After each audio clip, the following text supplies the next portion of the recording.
আসসালামু আলাইকুম। ঈদ আয়োজনে আজকে আপনাদের জন্য রয়েছে মজাদার একটি কাবাব রেসিপি, আর সেটা হচ্ছে শিক কাবাব।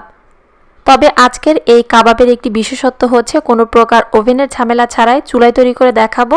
ওভেন ছাড়া চুলাতেও কিন্তু পারফেক্ট কাবাব তৈরি করে নেওয়া যায়, আর খেতে এই কাবাবটা কিন্তু খুবই মজার হয়। আশা করছি এই ঈদে অন্যান্য রেসিপির পাশাপাশি এই কাবাবের রেসিপিটিও বাসায় ট্রাই করে দেখবেন। রেসিপিটি বাসায় ট্রাই করার পর আপনাদের কাছে কেমন লেগেছে সেটাও কিন্তু কমেন্ট করে জানাতে ভুলবেন না। তাহলে চলুন ঝটপট দেখে নেওয়া যাক মজাদার শিক কাবাব। শিক কাবাব তৈরিতে এখানে হাড় এবং চর্বি ছাড়া সলিড মাংস নিয়েছি প্রায় 600 গ্রামের মতো। মাংসগুলোকে এভাবে পাতলা করে কেটে নিতে হবে। এখন এই মাংসের ভেতরে কিছু গুঁড়ো মশলা দিচ্ছি। প্রথমে দিয়ে দিচ্ছি হাফ টিস্পুন মরিচ গুঁড়ো, বা আপনি আপনার টেস্ট অনুযায়ী ঝালটা অ্যাডজাস্ট করে নিতে পারবেন।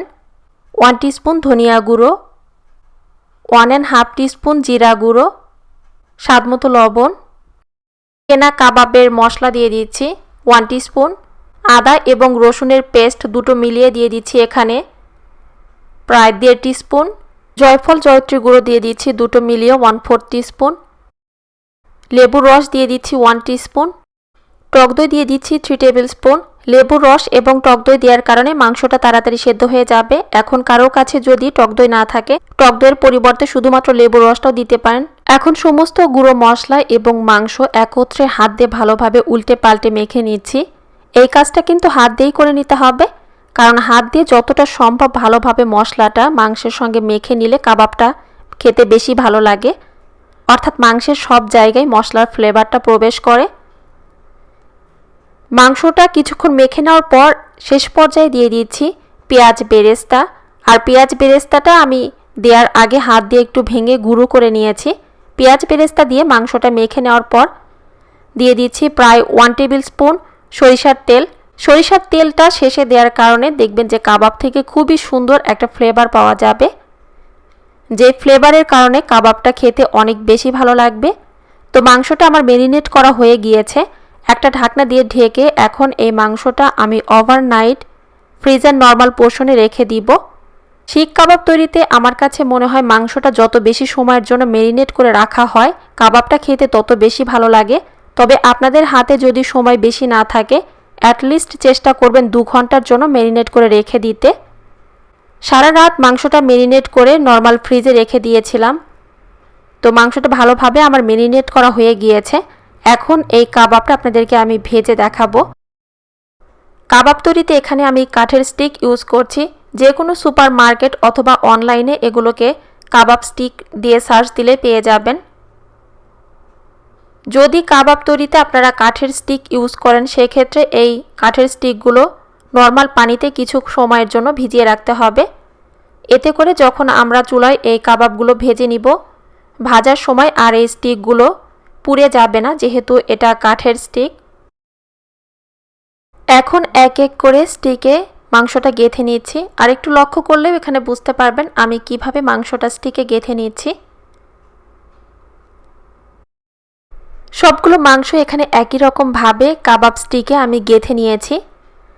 এখন এই কাবাবটা আপনাদেরকে ভেজে দেখাচ্ছি। কাবাবটা চুলায় ভেজে নেওয়ার আগে আপনাদের সঙ্গে একটা ইম্পর্টেন্ট টিপস শেয়ার করছি। অনেক সময় হয় না, চুলায় কাবাব ভাজতে গেলে কাবাব থেকে অতিরিক্ত পানি উঠে আসে। সেটা হওয়ার একমাত্র কারণ হচ্ছে যে প্যানে আপনারা কাবাবটা ভেজে নেবেন সেই প্যানটা পর্যাপ্ত পরিমাণে গরম হয় না। কাবাবটা ভাজার আগে যদি ঢাকনা দিয়ে ঢেকে চুলার আঁচটা বাড়িয়ে প্যানটা ভালোভাবে গরম করে নেওয়া যায়, প্যানটা গরম হয়ে যাওয়ার পর যদি সামান্য পরিমাণ তেল দিয়ে তারপর কাবাবগুলো ভেজে নেওয়া যায়, সেক্ষেত্রে দেখবেন যে কাবাব থেকে পানি উঠলেও সেই পানিটা অনেক বেশি হয় না।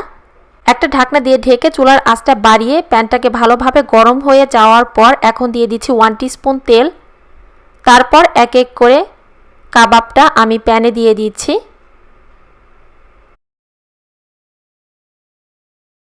এখন একটা ঢাকনা দিয়ে ঢেকে দিচ্ছি। আর চুলার আঁচটা এই পর্যায়ে মিডিয়াম থেকে বেশ খানিকটা কমানো থাকবে, যেহেতু এখানে গরুর মাংস।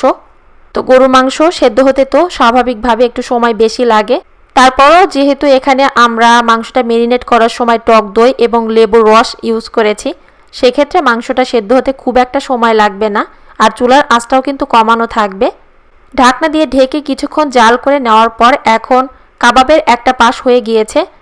তো তো কাবাবটা আমি উল্টিয়ে দিচ্ছি। আর যেমনটা বলেছিলাম দেখুন কাবাব থেকে কিন্তু পানি উঠেছে, তবে খুব বেশি কিন্তু পানি ওঠেনি। আর কাবাবে এই সামান্য পরিমাণ পানির দরকার আছে, এতে করে মাংসটা খুব তাড়াতাড়ি ভালোভাবে সেদ্ধ হয়ে যাবে। বেশ কিছুক্ষণ সময় নিয়ে চুলার আঁচটা কমিয়ে উল্টে পাল্টে এখানে কাবাবগুলো আমি ভেজে নিয়েছি। তো কাবাবটা আমার ভাজা হয়ে গিয়েছে। এখন এই কাবাবগুলো আমি তুলে নিচ্ছি। এই কাবাবটার সঙ্গে সার্ভ করার জন্য আমি একটু ভেজিটেবল সতে করে নিয়েছি। লাল রঙের বেল পেপার এবং পেঁয়াজ লম্বা লম্বাভাবে কেটে নিয়ে সামান্য পরিমাণে লবণ এবং সামান্য পরিমাণে গোলমরিচের সঙ্গে একটু হালকাভাবে ভেজে নিচ্ছি। শিক কাবাবের সঙ্গে এইভাবে ভেজিটেবলটা হালকাভাবে ভেজে তার সঙ্গে যদি নান রুটি দিয়ে সার্ভ করা যায় তো খেতে কিন্তু বেশ ভালো লাগে, ট্রাই করে দেখতে পারেন। সবগুলো কাবাব ভেজে নেওয়ার পর একটা সার্ভিং প্লেটে তুলে সার্ভ করেছি।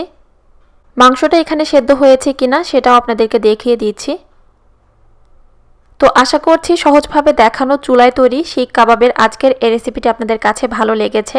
পরবর্তী রেসিপি দেখার আমন্ত্রণ জানিয়ে আজ এখানেই বিদায় নিচ্ছি। সবাই অনেক ভালো থাকবেন, সুস্থ থাকবেন, আমাদের সবার জন্য দোয়া করবেন। আল্লাহ হাফেজ।